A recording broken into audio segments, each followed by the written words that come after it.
नमस्कार साथियों, आज बात करते हैं पंच प्राण की। ठीक है, पंच प्राण जो है योग और आयुर्वेद का एक महत्वपूर्ण सिद्धांत है। ठीक है, इसके अनुसार हमारे शरीर में 5 मुख्य जीवन ऊर्जाएं जिनको वाइटल एनर्जीज कहा जाता है इंग्लिश में, कार्य करती हैं। ठीक है, जिन्हें प्राण, अपान, समान, उदान और व्यान कहा जाता है। इन्हीं के माध्यम से शरीर का प्रत्येक कार्य सुचारू रूप से चलता है। ठीक है, मतलब जो ये 5 प्राण हैं, पंच प्राण हैं, है ना, तो ये जो वायु है हमारे शरीर में, जो वायु है उनके नाम है। ठीक है, और उनके कार्य भी अलग अलग हैं। ठीक है, जैसे पहला कौन सी वायु है? प्राण वायु, फिर अपान वायु, समान वायु, उदान वायु और व्यान वायु। ठीक है, प्राण जो है एक संस्कृत शब्द है जिसका अर्थ है जीवन शक्ति, या इसको हम जीवनी शक्ति भी कहते हैं। महत्वपूर्ण ऊर्जा या महत्वपूर्ण बल भी इसको कहा जाता है, जो प्राण शब्द है। ठीक है, मनुष्य शरीर 5 प्रमुख तत्वों से मिलकर बना है: आकाश, वायु, अग्नि, जल और पृथ्वी। इसमें से वायु को एक आवश्यक तत्व माना जाता है जो हमारे शरीर को जीवित और स्वस्थ रखता है। सांस लेने की प्रक्रिया के माध्यम से हम जो वायु ग्रहण करते हैं उसे प्राण कहते हैं। ठीक है, अब जो भी हम वायु ग्रहण करते हैं ना, वो क्या है? प्राण है। ठीक है, और प्राण से ही हमारा जो शरीर है वो चलता है। जो प्राण रूपी ऊर्जा है हमारे शरीर में, उसी से हमारा शरीर जो होता है वो क्रियाशील होता है।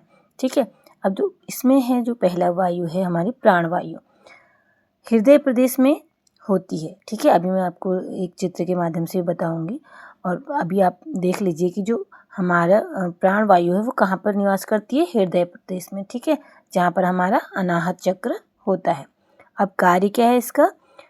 ऊर्जा की आंतरिक गति का प्रतिनिधित्व करता है। कौन? प्राण वायु। ठीक है, श्वास लेने के लिए उत्तरदायी है। पूरे शरीर में श्वास और जीवन शक्ति के प्रवाह को नियंत्रित करता है। जो प्राणवायु है पूरे शरीर में हमारी जो जीवनी शक्ति है उसके प्रवाह को नियंत्रित करती है। ठीक है, अब भूमिका क्या है इसकी?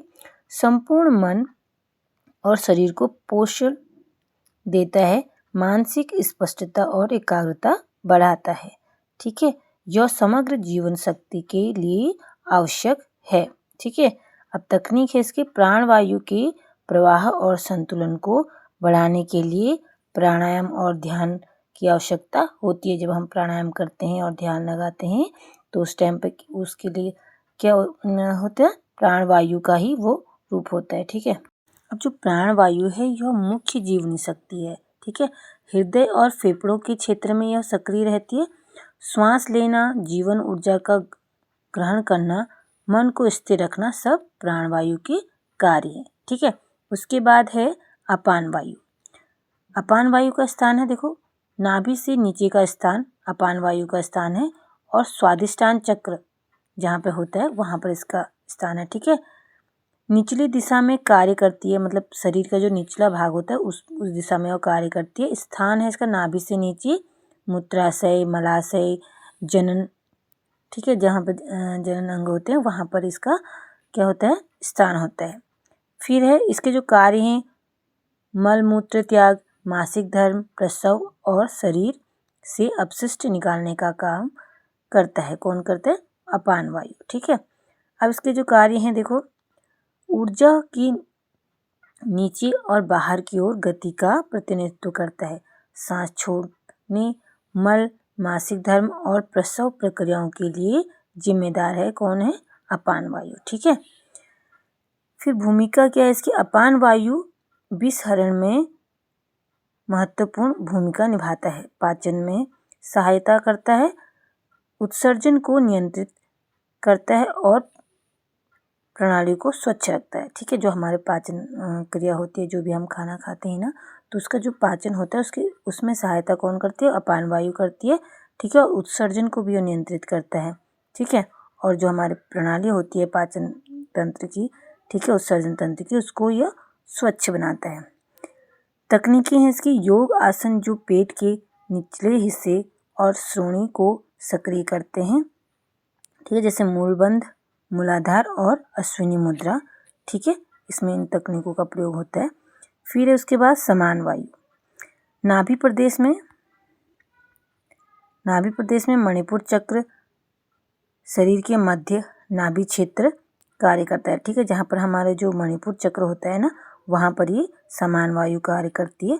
ठीक है, भोजन पाचन, पोषक तत्वों का अवशोषण और चयापचय को नियंत्रित करता है, संतुलन और समन्वय बनाए रखता है। ठीक है, जो हमारा भोजन का पाचन होता है और जो पोषक तत्वों का अवशोषण होता है, ठीक है, अवशोषण होता है, वो किसकी वजह से होता है? समान वायु की वजह से। ठीक है, अब कार्य हैं इसके।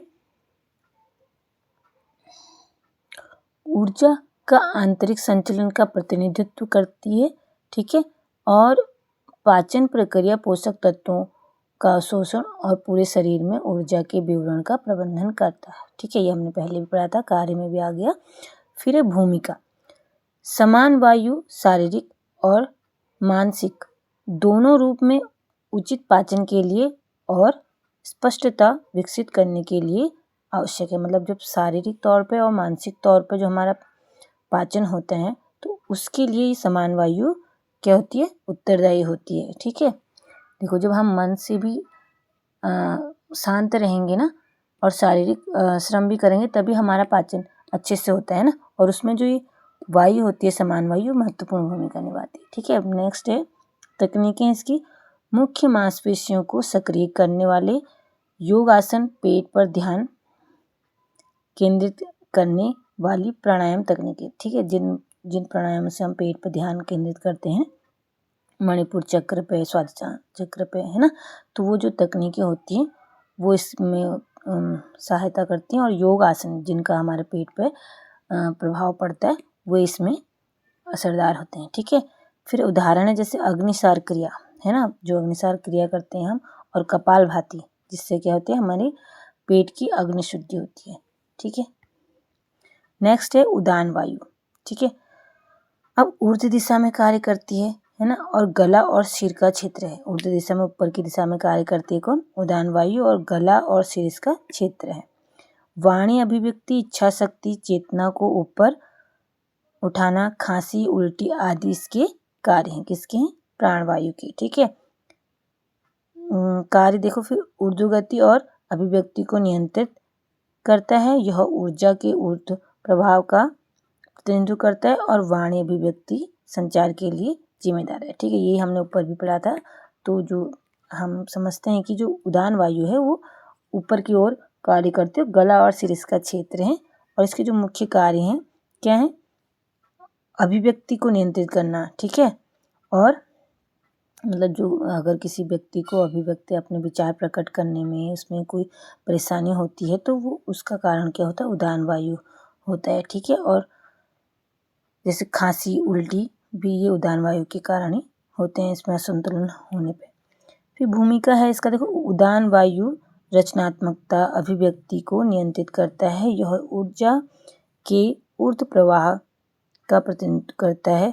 स्वर उच्चारण, प्रभावी संचार क्षमता को प्रभावित करती है। यह नींद को नियंत्रित करने में और मानसिक स्पष्टता बनाए रखने में भी महत्वपूर्ण भूमिका निभाती है। नेक्स्ट इसकी तकनीकें हैं, देखो जप गायन, गले के चक्र को उत्तेजित करने वाले अभ्यास। ठीक है, जब हम कोई जप करते हैं या गायन करते हैं, तो उससे हमारे क्या होता है? जो गले में चक्र होता है, विशुद्धि चक्र, वो उत्तेजित होता है। ठीक है, और प्राणायाम तकनीक जैसे उज्जाई प्राणायाम, जिसमें श्वास नियंत्रण एवं स्वर उच्चारण पर ध्यान केंद्रित किया जाता है। ठीक है, ये इसकी तकनीकें हैं, इसको जो संतुलित करने के लिए अगर। ठीक है, फिर है व्यान वायु, पूरा शरीर इसका क्षेत्र। अब जो व्यान वायु है वो पूरे शरीर में स्थित होती है। ठीक है, रक्त संचार, स्नायु तंत्र, पूरे शरीर में ऊर्जा का ये सब कार्य व्यान करता है। ठीक है, पूरे शरीर का जो कार्य क्षेत्र है वो व्यान वायु का है, और जो हमारे पूरे शरीर में रक्त संचार होता है, स्नायु तंत्र, पूरे शरीर में ऊर्जा का जो स्रोत है वो सब व्यान वायु करता है। ठीक है, पंच प्राण का महत्व। अब इसका महत्व क्या है? जो पंच प्राण अभी हमने पढ़े, इनका महत्व क्या है? देखो, शरीर में ऊर्जा का संतुलन बनाए रखते हैं, शारीरिक, मानसिक और भावनात्मक स्वास्थ्य में सुधार करता है।